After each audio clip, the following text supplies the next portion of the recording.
Bonjour, bonjour, bonjour, hello. J'espère que vous allez merveilleusement bien aujourd'hui. Je vous fais un petit épisode aujourd'hui qui est pas un Q&A, parce qu'à l'heure où vous écoutez ça, je suis en vacances. Tu parles, je suis en train d'emménager. Je suis certainement couverte de peinture et en train de me noyer sous 3 cartons. Mais, en gros, ouais, en gros, j'avais envie de faire un épisode parce que j'ai vu un message d'un de mes clients qui m'a beaucoup inspirée, parce qu'il disait dans son message qu'il aimerait être aussi souple et fluide dans sa vie que ce qu'il est sur le tapis, en fait. Que quand il fait du yoga, les transitions sont fluides, voilà, il s'accorde beaucoup de souplesse, pas forcément physique, mais aussi émotionnel, intellectuel. Enfin bon, il est souple avec lui-même, et il manque de ça dans sa vie de tous les jours, en fait. Il est beaucoup plus rigide et ça m'a fait, penser au fait que, bah, j'ai trouvé que c'était une très belle image et que c'était une très belle réflexion et ça m'a fait penser donc au fait que un des trucs que j'adore avec le yoga, c'est à quel point tout ce qu'on apprend quand on est sur le tapis, ça peut se transférer, ça peut se transposer dans notre vie de tous les jours.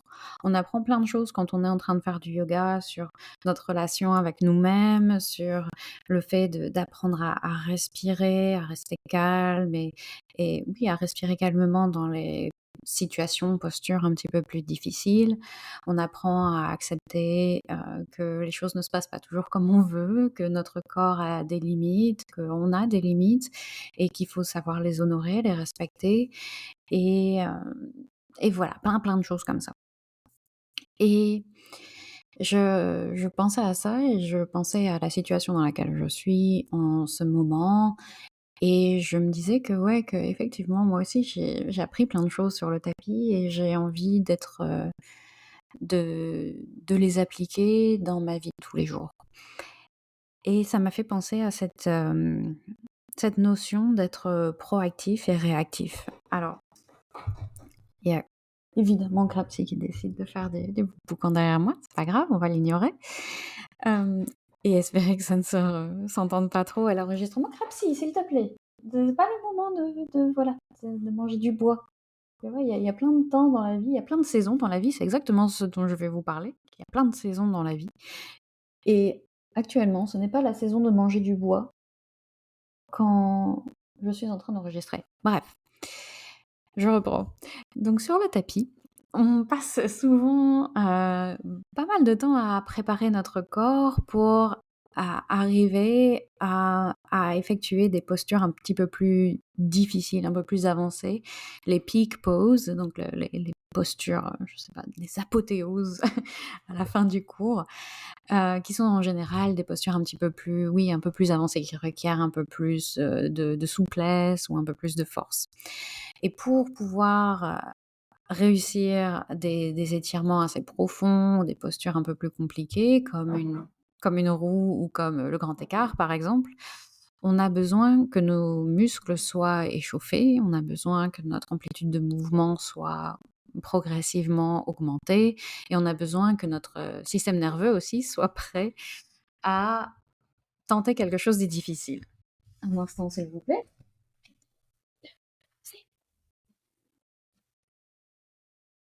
Donc, si on est correctement préparé, les postures flow plus facilement, il y a plus de flow, là, il y a plus de fluidité dans nos mouvements et surtout, on peut aussi se concentrer sur la posture difficile en question. On peut se concentrer, on peut réussir à recruter les muscles qu'il faut et à rester calme en fait, à rester calme et posé alors qu'on tente cette chose qui est un peu plus difficile. Et c'est la même chose dans notre vie de tous les jours, en fait. C'est la même chose dans notre vie. J'aime penser, comme je vous disais, au fait de voyager à travers la vie comme d'un flow d'une saison d'une saison donnée à la prochaine, à la suivante. Il y a certaines saisons qui sont un petit peu plus «simples» entre guillemets, où il y a rien d'extraordinaire qui se passe, on est un peu dans une routine et ce sont ces moments-là qui sont un peu plus calmes où j'aime me préparer, où j'aime être proactive.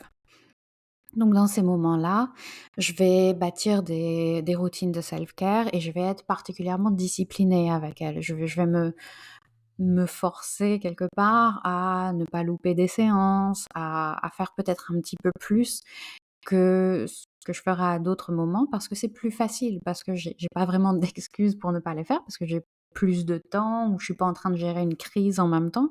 C'est la routine, c'est la vie de tous les jours, donc j'ai un peu plus de temps, d'espace, dans mon emploi du temps, mais aussi d'espace mental. Et donc ça va être aussi des moments où je vais, préparer mes cours en avance, où je vais écrire mes newsletters un peu en avance, hem et je vais, en gros, échauffer mon corps, mon esprit et mon système nerveux pour faire en sorte que quand il quand tout s'effondre, quand la vie arrive et que, c'est plus aussi calme d'un seul coup et parce que ça arrive forcément à un moment où il se passe quelque chose d'un peu plus compliqué à gérer, à ce moment-là, je peux être réactive. Les saisons réactives, c'est, justement quand le chaos s'installe. Peut-être qu'il y a un drame familial, qui se passe ou bien peut-être que j'emménage dans un nouvel appartement. Peut-être, que j'ai quelques-uns de mes clients qui vont avoir besoin de beaucoup de soutien en même temps et du coup, je vais avoir des semaines, pardon, hyper chargées d'un seul coup. En gros, quelque chose se passe qui fait que, qui réclame plus de mon énergie. Mais du coup, quand ça se passe, c'est pas grave, c'est OK parce que je suis préparée, parce que je me suis échauffée. Je peux conserver mes routines self-care les plus importantes, celles qui ont le plus d'impact sur mon bien-être et je peux lever le pied un peu sur les autres. Donc par exemple, une en saison, proactive, je vais, faire en 30-45 minutes de yoga le matin et puis, 2-3 fois par semaine, je vais faire une séance de musculation en plus. En saison réactive, je vais peut-être me contenter de 15-30 minutes de yoga le matin, pas de musculation et mes séances de yoga du matin sont beaucoup plus, légères, beaucoup plus axées sur la relaxation, sur des choses plus douces, en fait. Je peux en gros utiliser tout ce que j'ai préparé pendant la saison proactive pour m'assurer de ne pas être complètement sous l'eau quand la saison réactive, quand il y a plein de choses d'un seul coup à gérer. Je peux utiliser du coup mon énergie dans ces moments-là, en saison réactive, pour gérer avec la tâche principale qui va être la gestion de cette crise, de ce drama, ou simplement d'un emploi du temps plus chargé que d'habitude. Et je peux du coup me faire confiance et faire confiance à ce que j'ai préparé avant pour ouh pardon, petit coup de micro, pour me soutenir, voilà, je peux me faire confiance à ce que j'ai préparé pour que ça continue à flower, naturellement. Alors j'enregistre ça, en fait, on est le 24 septembre, mais je sais que vous ne l'écoutez pas le 24 septembre, ni même le 27, hem, parce que, je le prépare justement en avance, je suis proactive. Là, dans la semaine, on est mardi, mais toute la semaine, je vais avoir plein de classes. Mon planning est complètement full de séances de yoga avec mes clients. Demain, je vais aussi commencer une mission de traduction de 10 jours qui tombe, mais à un timing incroyable, qui tombe maintenant, mais que je n'ai pas voulu refuser parce que, bah, le déménagement ça coûte cher, donc un petit peu plus d'argent, c'est pas mal et puis en plus j'adore ce projet, donc je suis très contente de le faire, mais je sais que c'est aussi le pire moment possible parce que déjà j'ai une semaine pleine et en plus, dans quelques jours, je vais déménager. Donc j'ai plein de choses à préparer, j'ai plein de raisons d'être anxieuse à propos de tout, mais aujourd'hui, c'est toujours calme. Aujourd'hui, j'ai 4 cours quand même, mais j'ai un petit moment comme ça de calme, donc je l'utilise pour être proactive. Je prépare mes 3 prochaines newsletters, j'enregistre des épisodes de podcast pour la semaine prochaine et les semaines à venir et je prépare, au maximum un maximum de cours, d'octobre pour que la Clem du futur soit pleine de gratitude envers la Clem d'aujourd'hui pour lui permettre à la Clem du futur d'être réactive pendant quelque temps et de se concentrer sur la traduction, de se concentrer sur son déménagement et de pas, péter un câble parce qu'il faut encore préparer une newsletter, il faut enregistrer un podcast et na. Ça, c'est des choses que je peux préparer en avance pour la saison réactive.